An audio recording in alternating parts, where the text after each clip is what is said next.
دادگاه عالی تاجیکستان وکیل مدافع محکوم شده بزرگمهر یاروف را به 2 سال زندان محکوم کرد. بزرگمهر یاروف برای بی احترامی به نماینده دادگاه و تحقیر نماینده حاکمیت، یعنی بر اساس 2 ماده کدکس جنایی، ماده 355 و ماده 330 محکوم شد و دادگاه او را بر اساس ماده اول به 2 سال زندان و بر اساس ماده دیگر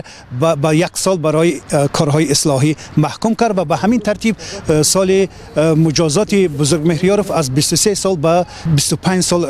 برابر شد. یادآور می‌شوم که در سال 2016 در ماه اکتبر بزرگمهر یاروف از طرف دادگاه شهر دوشنبه به 23 سال زندان محکوم شده بود. اما حالا وکیل مدافع بزرگمهر یاروف به رادیو آزادی گفت که دیروز در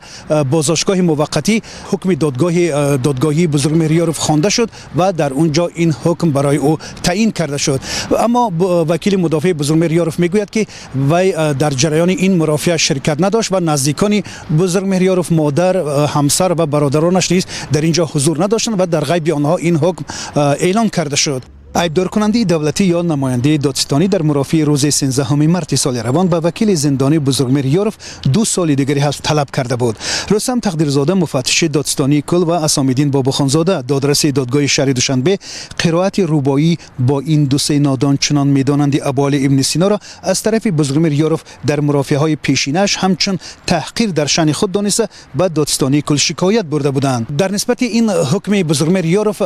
برخی از حقوق‌شناسا اظهار نظر نمودند، از جمله رئیس حزب سوسیال دموکراتی تاجیکستان حقوقدان رحمت الله زایروف گفت که این